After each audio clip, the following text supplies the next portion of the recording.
Dietician Shreemoyee attached with smart health clinic Naktala. আজকে যে বিষয়টা নিয়ে আমরা আলোচনা করব সেটা হচ্ছে হাইপারটেনশনের পেশেন্টদের ক্ষেত্রে আমরা কী ধরনের ডায়েট দিয়ে থাকি। তো রেগুলার প্র্যাকটিসিংয়ের ক্ষেত্রে খুব কমন একটা কোয়েশ্চেন আমরা শুনতে পাই যে কী ধরনের তেল ব্যবহার করব। তো ইউজুয়ালি আমরা মাস্টার্ড অয়েল সাজেস্ট করি, কারণ এগুলো মুফা রিচ হয়, মানে মোনো আনস্যাচুরেটেড ফ্যাটি অ্যাসিড এবং poly unsaturated fatty acid plus omega 3 omega 6 এগুলো রিচ থাকে বলি। এছাড়া যদি আমরা কোনো তেল ব্যবহার করতে চাই তাহলে আমরা রাইস ব্র্যান অয়েল ব্যবহার করতে পারি, কারণ এটি ওরাইজেনল ফ্রি হয়, এবং কিছু কিছু ক্ষেত্রে আমরা অলিভ অয়েলও ব্যবহার করতে পারি, যদিও এটা একটু এক্সপেন্সিভ ইন প্রাইস। তাও চেষ্টা করব যদি আমরা অলিভ অয়েল ব্যবহার করি সেক্ষেত্রে কয়েকটি জিনিস মাথায় রাখার, যদি যেন কখনোই হিটের সংস্পর্শে না আসে, কারণ অলিভ অয়েল যদি হিটের সংস্পর্শে আসে বা কোনোভাবে তাপ পায় তাহলে তার নেচারটা কমপ্লিটলি চেঞ্জ হয়, যেটা আমাদের শরীরের জন্য খুব একটা এফেক্টিভ নয়। তো আমরা চেষ্টা করব অলিভ অয়েল ব্যবহার করলে সেটা গার্নিশিংয়ের ক্ষেত্রে বা ডেকোরেশনের ক্ষেত্রে ব্যবহার করার জন্য, এবং সেটা যেন কখনোই তাপের সংস্পর্শে না আসে। যদি তেল কনজামশনের কথা বলি তাহলে আমরা পার ডে 10 to 12 ml তেল ব্যবহার করতে পারি। নেক্সট, যদি আমরা প্রোটিন সোর্স হিসাবে ভাবি তাহলে অ্যানিম্যাল প্রোটিন যেগুলো রয়েছে সেগুলো চেষ্টা করব আমরা লো টু মডারেট অ্যামাউন্টে খাওয়ার জন্য।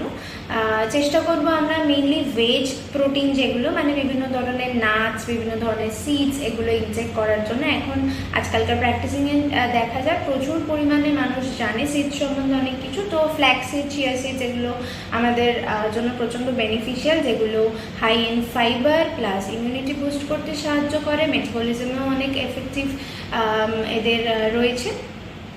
তো চেষ্টা করব আমরা এগুলো ব্যবহার করার জন্য, এবং যদি অ্যানিম্যাল প্রোটিন আমরা খাই তো সেক্ষেত্রে চেষ্টা করব ছোট ধরনের মাছ খাওয়ার জন্য, বড় মাছ বা সামুদ্রিক মাছ কম ইনটেক করার জন্য। চিকেন খেলে চেষ্টা করবো আমরা লেগ পোর্শনটা যতটা কম খাওয়া যায়, বিকজ তাতে ফ্যাট কন্টেন্ট বেশি থাকে, এবং রেড মিট তো সাধারণত খাওয়ার কথা বলা হয় না, সেটা চেষ্টা করতে হবে অ্যাভয়েড করার জন্য।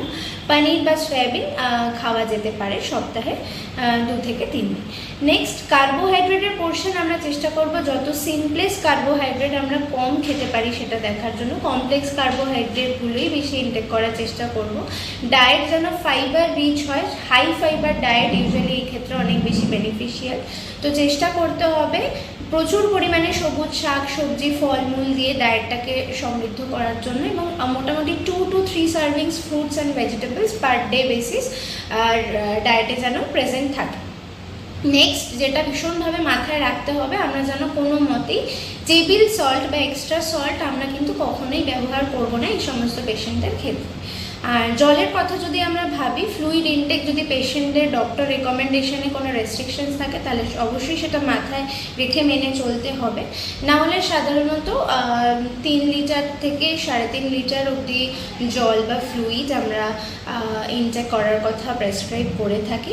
আর ফ্রুটস নিয়ে সাধারণত কিছু বলার নেই, মোটামুটি আমরা সমস্ত ধরনের ফলই খেতে পারি, তবে হাইপারটেনশনের পেশেন্টদের ক্ষেত্রে আমরা ফ্রুট জুস ইনটেক করার কথা বারণ করি, এবং ডাব ওয়াটার সেটা ডেফিনেটলি ব্লাড প্যারামিটার দেখে আমাদের প্রেসক্রাইব করা হয়। সাধারণভাবে যদি আমরা দেখতে চাই তো পেশেন্টদের ক্ষেত্রে ডাব ওয়াটার ইনটেক করার কথা আমরা বারণ করি বা রেস্ট্রিকশনসে রাখি।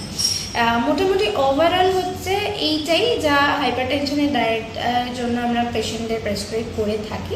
এছাড়া অ্যাজ ইন্ডিভিজুয়াল অনুযায়ী তাদের পার্সোনাল মডিফিকেশনস করা হয়, এবং প্রত্যেকটি ইন্ডিভিজুয়ালের ডায়েট অ্যাকর্ডিং টু তার ওয়ার্কিং স্টেটাস, তার হাইট, ওয়েট এবং BMI এর ওপর ডিপেন্ড করেই হয়।